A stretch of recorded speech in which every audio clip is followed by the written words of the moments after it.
La paracha, celle-là, je pense, c'est Be'alotecha. On parle quand tu vas faire monter quand tu vas monter pour allumer les bougies, ouais. Alors je vais essayer de vous mettre. Les Kohanim, non, il n'y a pas que les Kohanim. Dans la paracha, il y a 8 sujets. Il n'y a pas que les Kohanim. Ici, on parle de Aaron. Aaron, on a mis dans la première partie Be'alotra et Tanerot. Quand tu vas faire monter les bougies, ouais, Be'alotra et Tanerot, El Moul Pene Menorah. Yahiru Shiva Tanerot. Alors, comment était disposée la menorah? Quant à ça, il y a une discussion. Selon Rashi, elle était d'est en ouest, donc comme ça, vous voyez, comme ça, de Michel vers moi, comme ça. Hein. Il y avait 3 et 3 qui allaient vers celui du milieu. Mais le Rambam, il ne dit pas ça. Le Rambam, il dit, elle était nord-sud. Hein?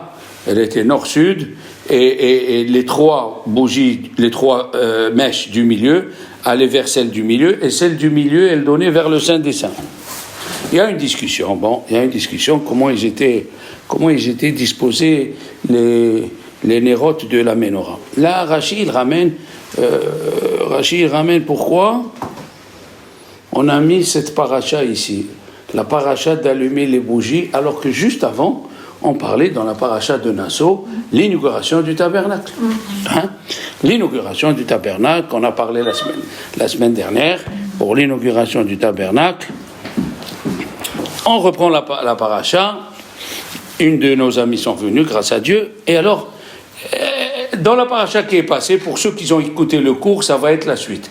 Le cours de la semaine dernière, j'ai reçu des appels et des appels.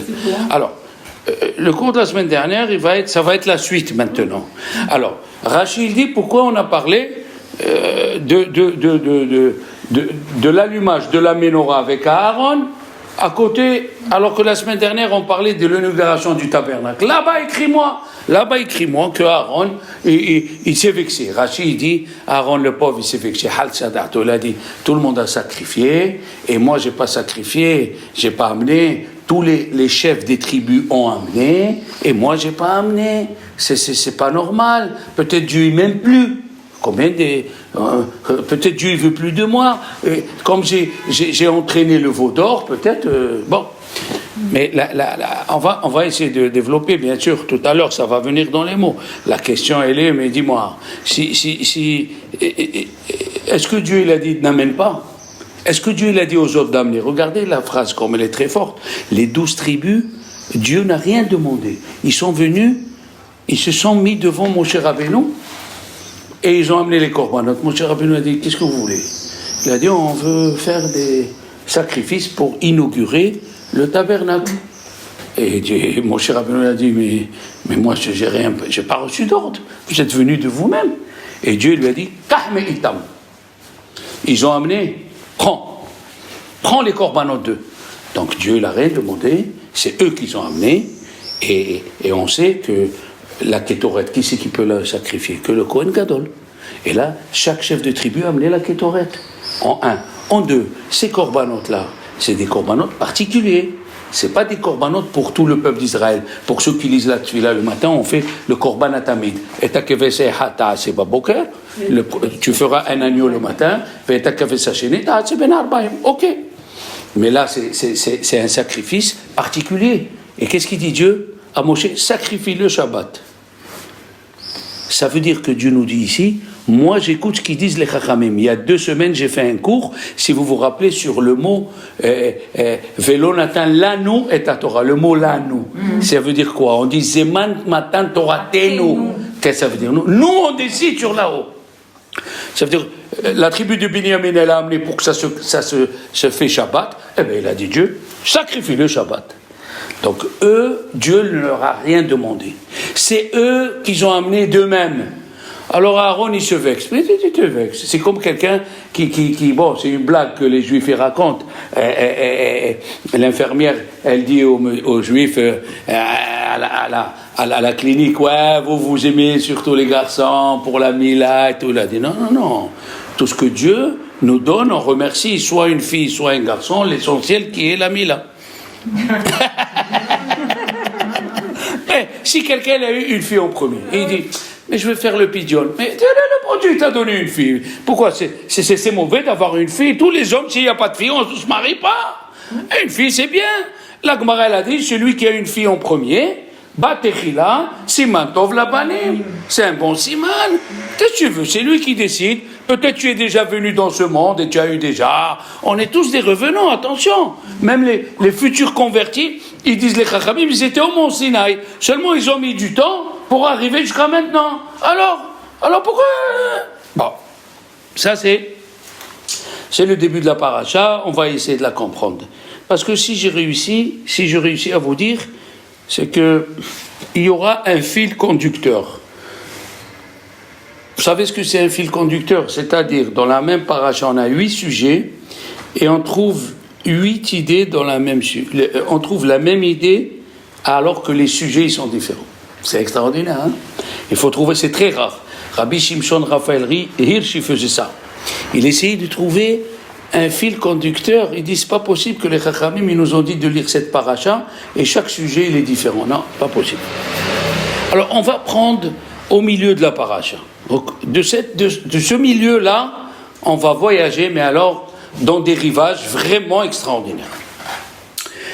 La Torah nous raconte qu'il y avait 2 personnes. Et ils sont venus devant Moshe et Aaron, comme ça il dit Rashi. Et ils lui ont parlé à lui. Pourquoi c'est écrit à lui? Puisque Rashi, tu dis qu'ils étaient Moshe et Aaron au Beth Midrash, tu dis ils sont venus devant Moshe et Aaron et ils lui ont parlé à lui. Pourquoi à lui? Vous allez comprendre pourquoi. Parce que dans la Gemara de Souka, la page 55, il y a écrit que ces gens-là sont venus chez Moshe et ils lui ont dit Anachnu temeim le nefesh adam.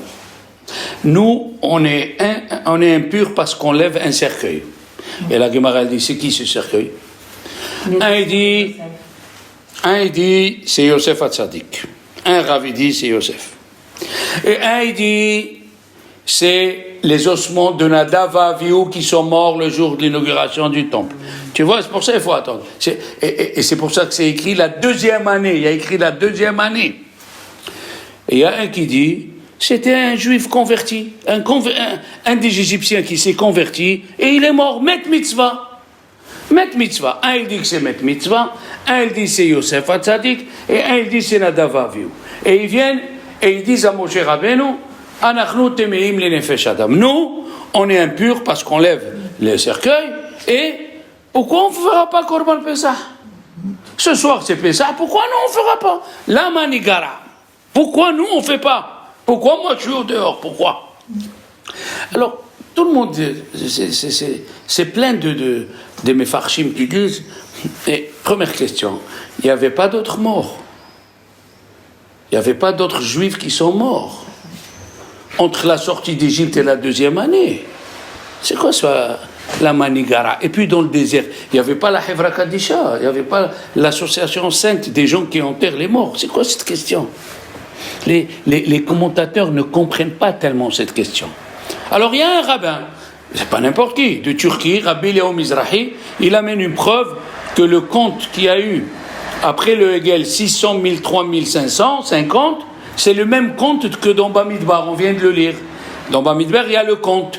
Il a dit aucun juif n'est mort. Ah, si aucun juif n'est mort, on comprend qu'ils sont venus demander pourquoi nous, on ne fera pas Korban Pesach. Première réponse. Deuxième réponse, deuxième essai, mais c'est écrit où ils étaient les corps des 12 tribus. Ils sont restés en Égypte. Il y a écrit Vaikach Moshe et Atzmot Yosef. Il a pris les ossements de Yosef. Et sachez les enfants que chaque fois que la Torah elle dit le mot et, Shimon Ha'amsuni il a dit c'est ajouté. Par exemple, Kaved et Avicha. Honore et ton père. Pourquoi et? C'est venu ajouter ton grand frère. Et Avicha. Et Imecha. C'est venu ajouter ta grande sœur. Chaque fois qu'il y a le mot et, donc il y avait aussi le corps des 12 tribus. Pourquoi les autres qui levaient le corps des 12 tribus ne sont pas venus chez Moshe, Rabbeinu, et dire non, on ne fait pas Pessah? Alors, écoutez bien la réponse, elle est écrite par un livre qui s'appelle Nitzutze Or, qui est fantastique. Ce Nitzutze Or, il dit une chose, il dit tous les autres frères, ça faisait 130 ans qu'ils sont morts. Et la Gemara, elle dit qu'après 100 ans, il ne reste qu'une cuillère de poudre des os. Alors, les ossements des frères sont devenus de la poudre. La poudre d'un mort n'impurifie pas. Comment on le sait? Moi, je suis Cohen. Son mari, il est Cohen. On peut rentrer dans les camps de concentration. Et pourtant, on a brûlé. Qu'est-ce qui reste? La poudre. La poudre, elle ne rend pas tamé une personne. Très bien, c'est bien de comprendre. En même temps, tu apprends une halakha. La poudre qui reste après 100 ans, qu'est-ce qui reste? Il reste l'os dans la nuque qui s'appelle niskoy. Cet os-là, il est indestructible. Le Rabbi Akiva, ou Rabbi Ushua, je ne me rappelle pas, je ne connais pas tout le chasse par cœur, il a amené devant un général romain, il a donné des coups, des marteaux, il ne s'est pas détruit. C'est de là-bas qu'il va avoir Tichiyat HaMetim. Mais sachez que cet os-là, il ne mange. Pourquoi de cet os il est indestructible, et pourquoi il va avoir Tichiyat HaMetim? Parce que cet os, il ne mange que de la Séouda de Revit, Motzai Shabbat. Si tu lui donnes à manger, c'est dur en hiver, parce que Shabbat il sort de bonne heure, il faut attendre 10 heures, il faut manger au moins 30 grammes de pain. C'est pas facile après une bonne dafina, ou tunisienne, ou marocaine, ou tchoulent, comme vous voulez, c'est bien cuit, J'ai mangé une fois le tchoulent ashkenaz, mais c'était bon. C'était bon, ils me l'ont fait avec le cou de dinde, des dindes de 50 kilos, le cou. Les gens ils disent, ouais, les tchoulent, moi je me suis régalé. Bon, alors, de ce truc-là, il va avoir Tichiyat HaMetim. Donc il restait rien. Mais tandis que, si on dit que c'est les ossements de Yosef, il y a écrit Atzmot Yosef. Et pourquoi lui, ils sont restés les ossements? Aïe, ils disent les Chachamim. Le roi Salomon, il a dit, Rekev Atzamot Kin'a. Écoutez bien, la Gemara elle raconte, il y avait des ouvriers, ils étaient en train d'arranger un terrain. Et en creusant, ils ont entendu une voix, qu'est-ce que vous faites? Et il sort un mort. Un rave, c'était un des rabbanim de la Gemara, un mora. Et il sort, il dit, mais ils ont appelé vite un autre rave, parce que les gens, ils ont dit, comment? Il lui dit, mais c'est écrit dans la Torah, tu es poussière, tu redeviendras poussière. Il a dit, non, ça c'est juste 1 minute avant la mort. Il dit, comment, et pourquoi tu es entier? Il a dit, j'ai été jamais jaloux de mes amis. Comme ça il a dit le roi Salomon, Rekev ba'atzamot kin'a. La vermine, elle atteint que celui qui est jaloux des autres. Il a dit, moi j'étais jamais jaloux de mes amis. Et qui c'est qui était jaloux? Yosef ou les frères? Les frères. Les frères, ils ont perdu les ossements. Oh là, quelle explication. Moi j'aime quand quelqu'un il sourit parce que c'est beau. Je suis venu dire ça au Beth Midrash, je l'ai dit à 2 rabbins, ils se sont levés, mon bras, ils m'ont dit, d'où tu nous sors cette pierre précieuse? Parce que ça colle, et à la concordance. Les autres frères, ils étaient jaloux de Yosef, mais Yosef n'était jamais jaloux d'eux. Lui, ils sont restés les ossements. Et là, alors la question elle est, pourquoi nous on ne fera pas Korban Pessah le soir? Rabbi Moshe Feinstein, il dit, vous pouvez asperger sur nous la poudre les eaux lustrales de la vache rousse, et le soir on mange. Et les autres commentateurs, ils disent, mais ils viennent de dire avec leur bouche on est impur. Mais si tu es impur, tu ne peux pas faire un korban. Qu'est-ce que tu veux? C'est comme une parmi vous. Vous êtes en phase de conversion. Vous dites, moi je suis déjà juif, moi j'ai envie d'être juif, je suis juif. On peut pas. Je vais aller au mikvé tout seul. Mais on peut pas. Non, mais ça veut dire, admettons, ton mari Michel dit, moi je suis Cohen aujourd'hui, qu'est-ce qu'il y a? Je veux être Cohen. Il va à la préfecture, il change son nom, Cohen. Alors qu'est-ce qu'il y a? Tu n'es pas Cohen, il va te dire, ton mari, mes chéris, on n'est pas Cohen. On peut pas. Là, tu dis que tu es impur. Qu'est-ce que tu veux de notre vie? Tu dis que tu es impur, tu es impur. Il y a un livre qui a donné une réponse, alors là, fantasmagorique. Quelle est la halakha? Il y a 2 belles réponses. La première réponse, c'est que selon les commentateurs, selon le calcul, ce deuxième Pessah, c'est écrit dans la paracha, ce deuxième Pessah, ils ont fait le calcul, il est tombé Shabbat. Et dans la paracha de Bo, où c'est écrit qu'il faut amener Korban Pessah, il n'y a pas écrit que si ça tombe Shabbat, on repousse Shabbat et on fait le Korban Pessah. Belle réponse. Alors, ils ont dit cela. Puisque c'est samedi soir qu'on égorge le Korban, aspergez sur nous l'eau lustrale et le soir, on fait le Korban avec vous. Il a dit Dieu à Moshe Rabbeinu, non. Si ça tombe Shabbat, on fait le Korban Pessah, parce que dans cette paracha, c'est écrit Bemoado. Chaque fois que la Torah elle dit Bemoado, ça repousse même Shabbat. Kippour, c'est écrit Bemoado, on fait Shabbat. Ouais, Rosh Hashanah, c'est écrit Bemoado. On fait Shabbat, on fait Kippour à Shabbat, on mange pas. C'est écrit Bemoado.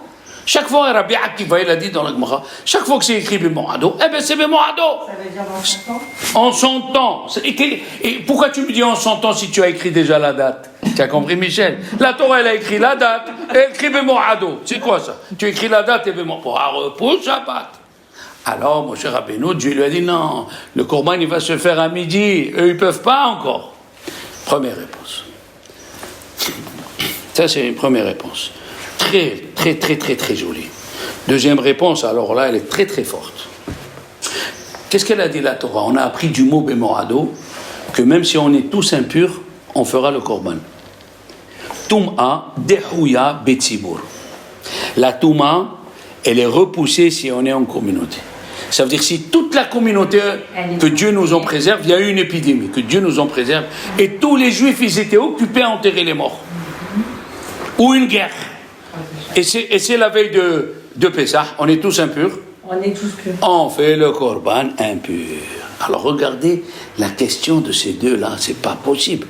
Ils ont dit à Moshe Rabbeinu, dites-nous, lever le corps de Yosef, ça nous incombe à nous ou tout le peuple d'Israël?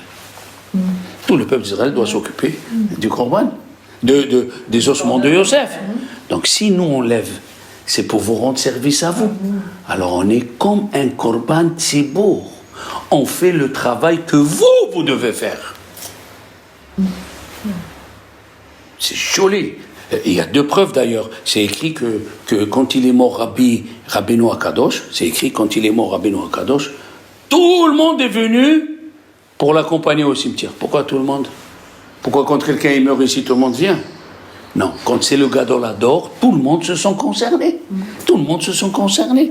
Une fois, le Chazon Ish, il devait aller dans une réunion et il était en train de parler avec des vieux qui vendaient de la, comment on dit ça, la bonnetterie, les aiguilles, deux vieux qui sont venus, la mercerie, merci, deux vieux qui sont venus de Texaha, deux vieux qui sont venus des camps de concentration et ils sont restés vivants et il leur disait vous achetez ça. Alors il y a un rav, il a dit arabe. Vous vous occupez de ça alors qu'il y a une réunion de Torah. Il a dit, je m'occupe que ce que tout le monde devait s'occuper d'eux. Et personne ne s'occupe d'eux. Alors moi, je m'occupe d'eux. Je fais le travail du Tzibour. Alors ceux-là aussi, ils ont dit. Pourquoi? Est-ce que c'est un proche à nous? C'est pas un proche à nous. Nous, on s'est engagé pour lever Yosef, pour que vous pouvez enseigner. Alors on est considéré comme Korban Tzibour. Comme un Korban Tzibour. Alors il a dit non. Vous êtes quand même considérés comme des particuliers. C'est pas un Korban Tzibour, vous êtes Korban Yachid. Mais il a dit Rabbi Yehuda Chassid, les filles, et c'est ça c'est la suite de la semaine dernière. Il a dit si quelqu'un il demande du matériel à Dieu, des fois Dieu lui répond pas pour son bien. Exemple, si un type il demande une Ferrari, il veut la Ferrari Testarossa, il la veut. Comme ça, les élèves, j'apprends des élèves, parce que moi, autrement, la Ferrari, hein. La Ferrari Testarossa, je veux. Des fois, Dieu ne veut pas, pourquoi? Vous connaissez la blague du juif qui a gagné au loto? Il a acheté la Ferrari et il est parti pour aller à Monaco jouer au casino. Il fait un accident de mort. Il se lève, ma voiture.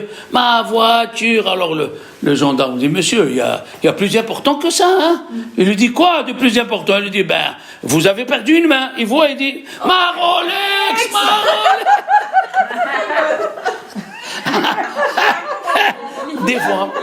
Des fois, le bon Dieu, c'est écrit, le bon Dieu, il a écrit dans la Gemara que les portes des larmes, ils sont jamais fermés. Alors, Rabbi Obadiah Yosef nous a dit, alors s'ils sont jamais fermés, pourquoi il faut des portes? Parce que des fois, tu demandes quelque chose pour ton mal. Si un type il se met à prier, il veut de la drogue, envoie-moi de l'argent, je vais acheter de la coke. Bon, Dieu lui donne un Coca-Cola. Ah, ça aussi c'est coke, il y a écrit coke. Bon, il lui donne le Coca-Cola, mais lui il veut la coke, la dure LSD, il veut. Hein?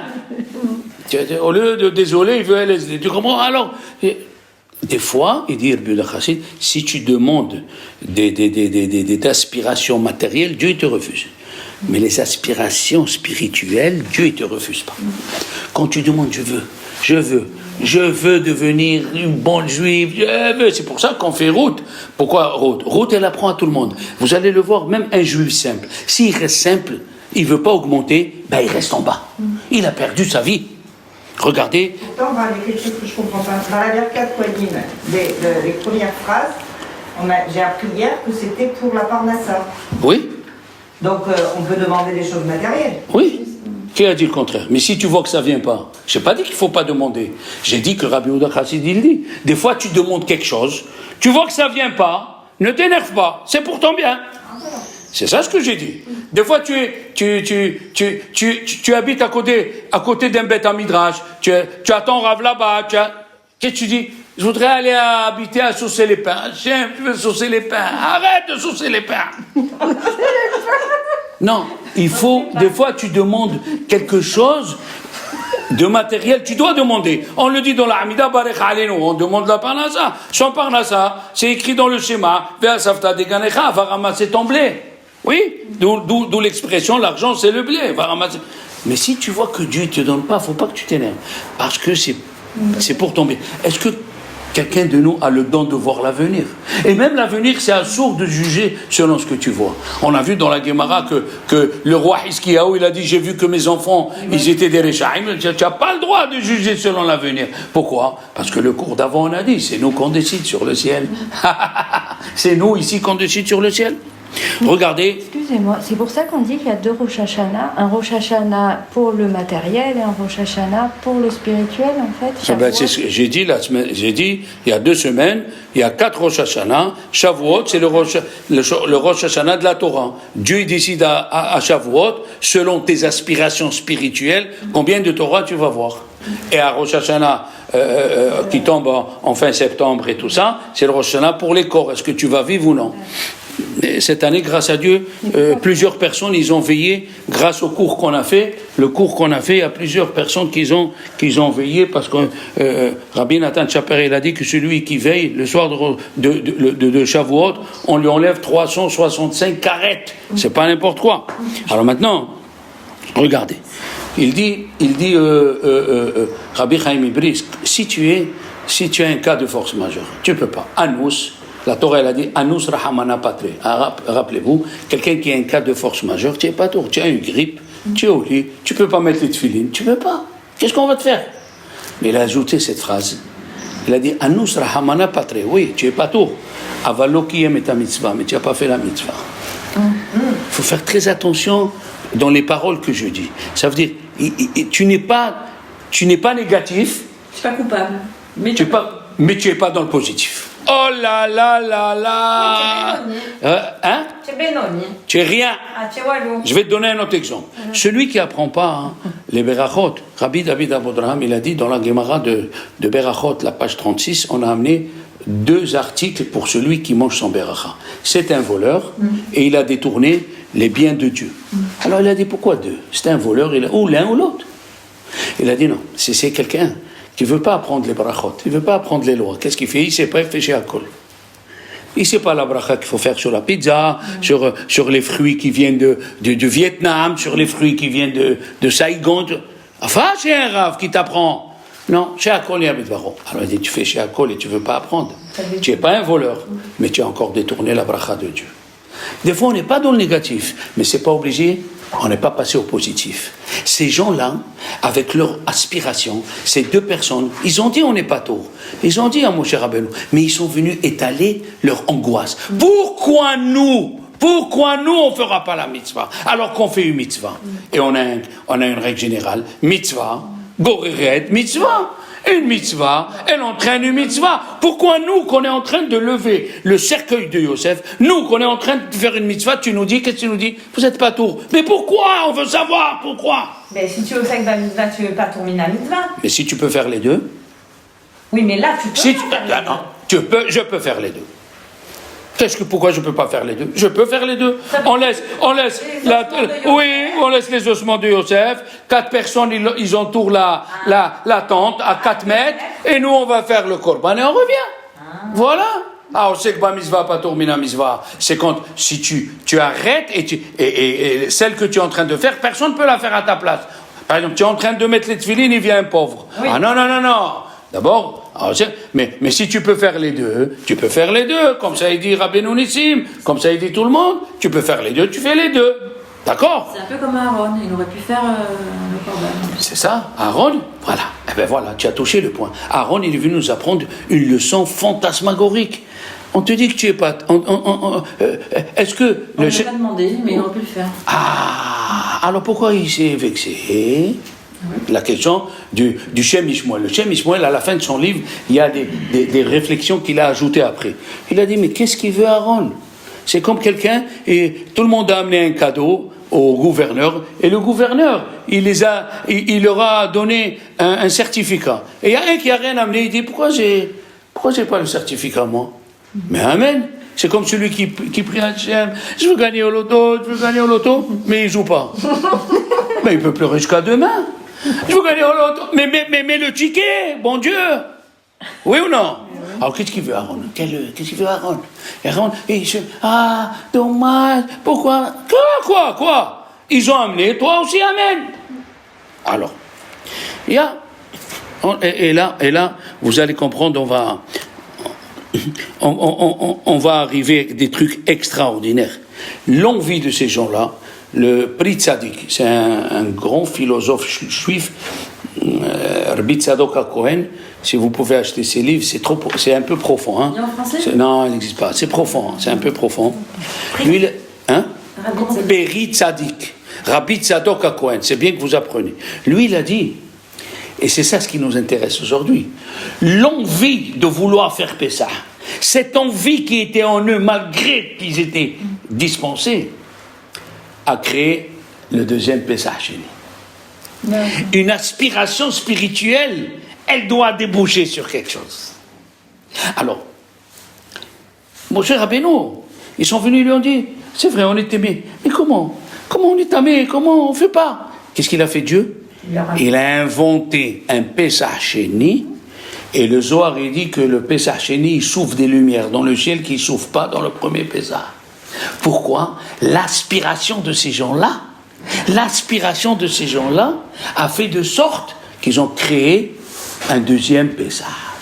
C'est pour nous dire, quand tu es Be'alotra, ça veut dire quand tu veux augmenter, il faut que tu aies de l'aspiration. Je continue. Il dit le Ramban, qu'est-ce qu'il lui dit Dieu à Aaron? Il lui dit, mais toi tu allumes la menorah tous les jours. C'est comme si tu fais une inauguration tous les jours. Oui? Et d'après certains, c'est très fort ce que je vais dire, il y a écrit Vaya'asken Aaron. Pourquoi il y a le mot Ken? Ça, c'est de la Kabbalah déjà. Écoutez bien, dans tout ce que Dieu a créé, dans les 6 jours de la création, dans tout ce qu'il a créé tous les jours, il y a le mot Ken. Sauf le jour où il a créé la lumière, il n'y a pas Ken. Pourquoi? Parce que Dieu il a pris cette lumière, qui est une partie du 50e degré, et il l'a cachée. Où il l'a cachée? Le Midrash Tanchuma nous dit, dans Noach, il a dit, ceux qui étudient la Torah orale, c'est ce qu'on fait, la Torah orale, ils ont l'inspiration et Dieu leur donne une partie du 50e degré. Et la menorah représentait la Torah. Kiner Mitzvah. Alors la Gemara elle pose la question, pourquoi il faut 2 symboles pour la Torah? L'arche de Dieu et la menorah, pourquoi? Un représentait la Torah écrite, c'est le Aaron, et un il représentait la Torah orale. Alors attention, regardez où on va. Le mot Aaron, c'est Or Nun, la lumière du 50e degré. Le Aaron, Or Nun. C'est la lumière du 50e degré, et selon le Rambam, comme on a dit, les mèches de la menorah étaient horizontales, pas de ce côté, et celui du milieu, la mèche elle prenait vers le Kodesh HaKodashim. Fantastique. L'aspiration. Alors il dit, le Ramban, il pose la question, c'est connu. Pourquoi Dieu l'a pas consolé avec le korban du Kohen Gadol? Tous les jours, le Kohen Gadol, il amenait 1 kilo de farine. Ça s'appelait Havité Kohen Gadol. Pourquoi il n'a pas consolé avec le sacrifice qui faisait le Kohen Gadol tous les jours? Pourquoi il n'a pas consolé avec la Kétoret? Alors qu'est-ce qu'il dit le Midrash, les enfants? Le Midrash il dit tout va s'annuler. Mais Birkat Kohanim et l'allumage de la Ménorah, ils ne sont pas annulés. Mais c'est pas vrai. Voilà l'allumage de la Ménorah, il est annulé. Le Zohar nous dit que Aaron, en allumant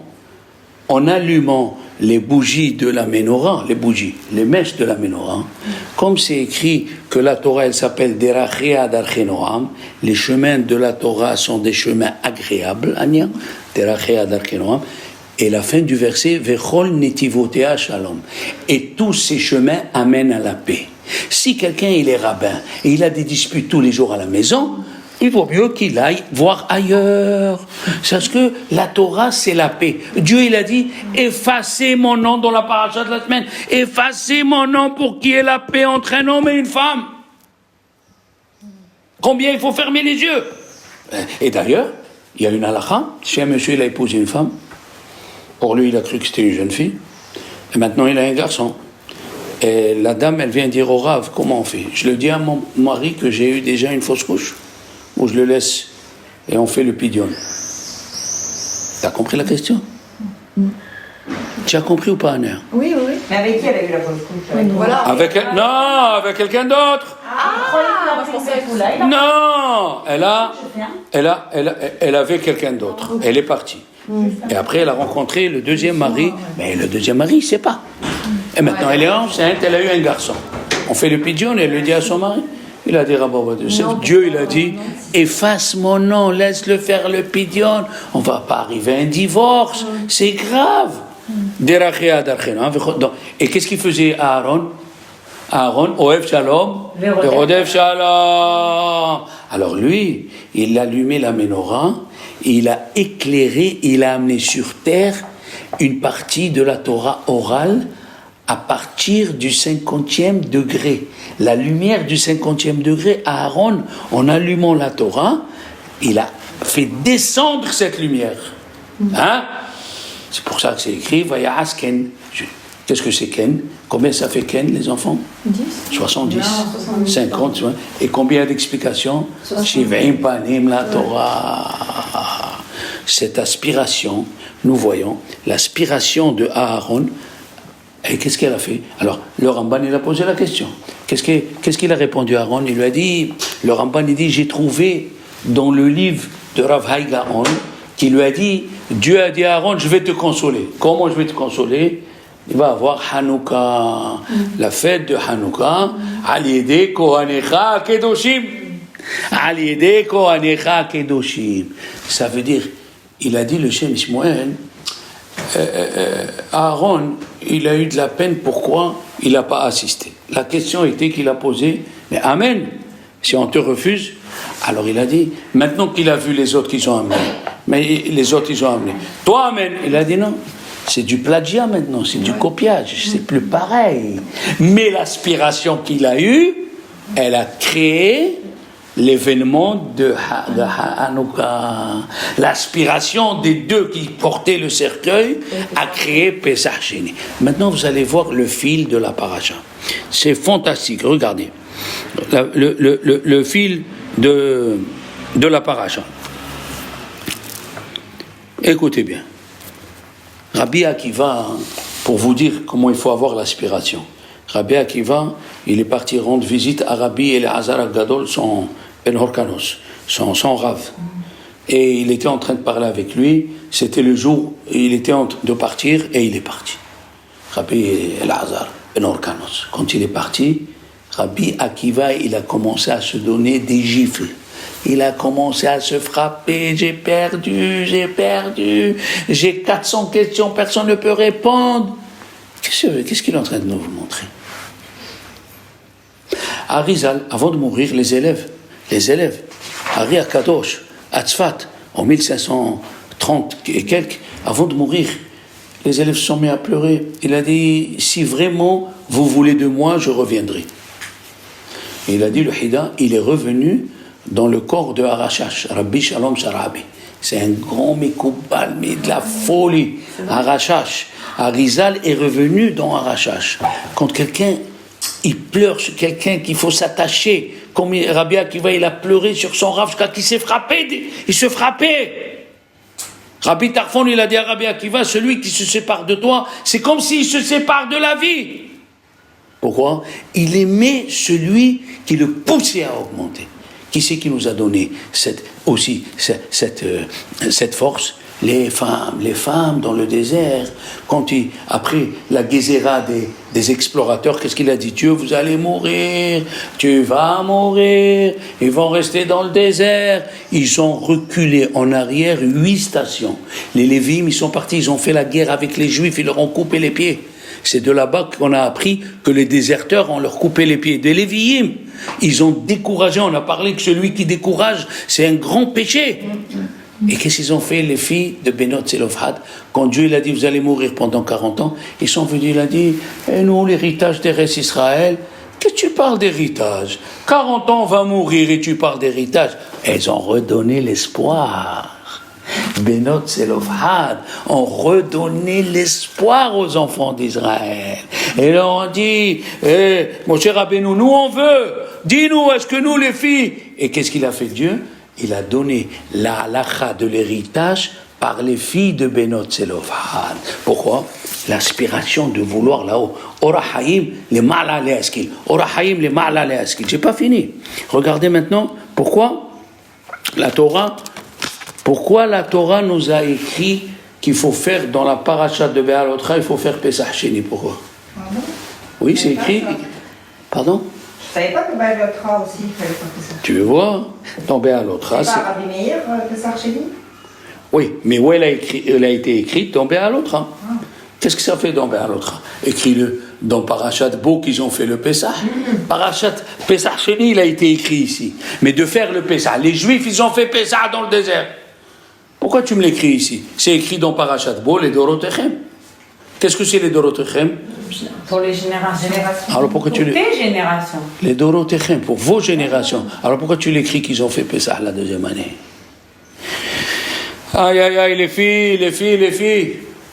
Il y a un rave qui s'appelle Meshech Chochma. Meshech Chochma, Rabbi Meir Simcha Cohen de Divinsk. Qu'est-ce qu'elle dit la Gemara dans Yebamot, la page 62, que les Juifs dans le désert, ils n'ont pas fait la Mila. Pourquoi? Il n'y avait pas le vent d'Est qui guérit les cicatrices. Qui cicatrise, merci. Mais qui faisait la Mila même dans le désert? Qui c'est? Les Lévim. On parle d'Abraham, c'était avant. Les Lévim, malgré qu'il y avait le danger que ça ne cicatrisait pas, ils ont fait la Mila comme c'est écrit, Ubritecha Insur. Alors il dit, Rabbi Meir Simcha Devinsk, la Torah elle est venue nous raconter la honte des béné Israël. C'est le deuxième Pessah qu'ils ont fait, et pendant 40 ans, ils n'ont pas fait Pessah.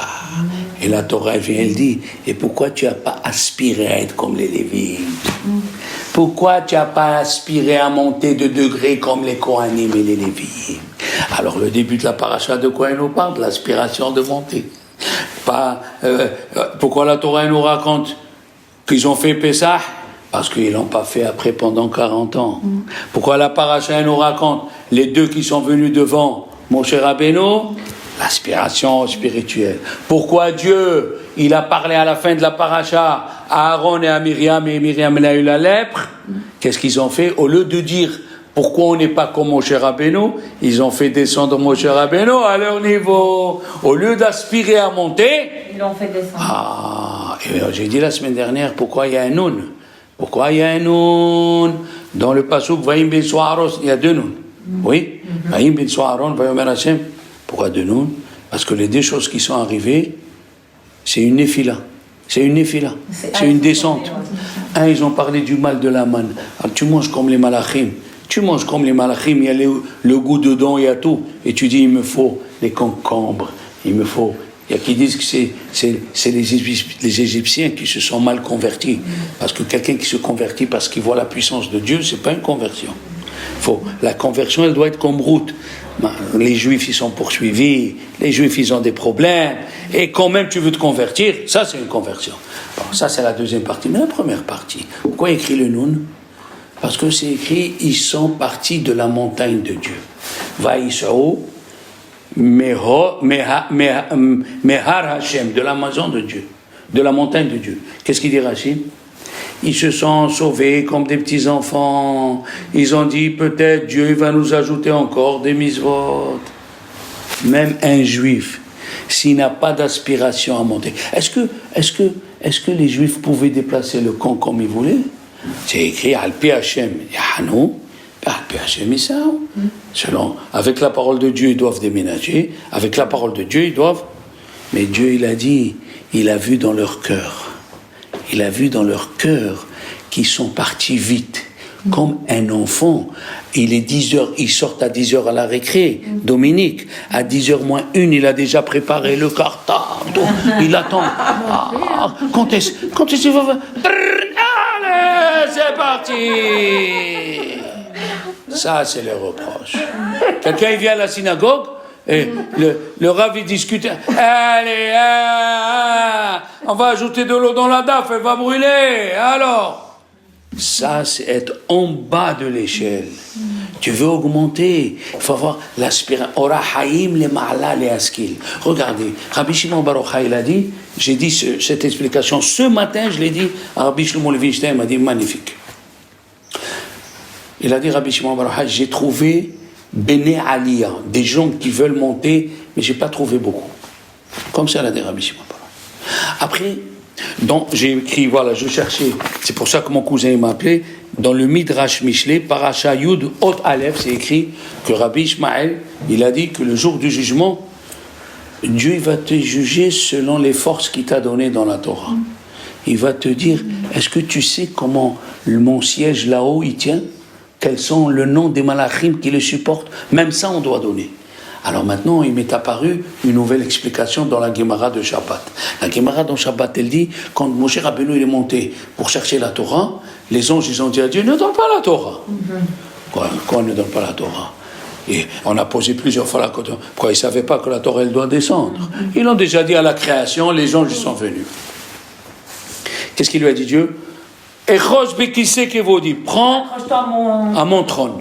Il a dit, les anges, ils ont dit à Dieu, tu vas donner la Torah à des gens qui aiment rester dans leur Yitzhara, elle est partie en voyage, moi je vais en voyage, il a acheté une voiture, moi je vais acheter, voilà, il a acheté le meuble Louis XV, moi je veux Louis95, il a dit à qui tu vas donner? Qu'est-ce qu'il lui a dit Dieu? À Moshe Rabbeinu. Prends ma chaise. Qu'est-ce que ça veut dire prends ma chaise? Rabbi Shimon, il a dit que nous, dans ce monde, on s'appelle Bene Aliyah, des gens qui aiment monter. Et Rabbi Shmuel, il a dit, on peut arriver jusqu'à comprendre le siège divin. C'est pour ça que Dieu l'a dit à Moshe, prends mon siège divin. On peut arriver au degré des malachim, comme eux, ils savent où il est le siège divin. Et nous, on saura aussi où il est le siège divin. Donc, cette paracha, si vous voulez, elle nous interpelle avec tous les exemples que j'ai amenés, d'avoir envie de monter. Alors si tu veux rester en petit trait vie, il faut avoir l'envie. Voilà mes amis.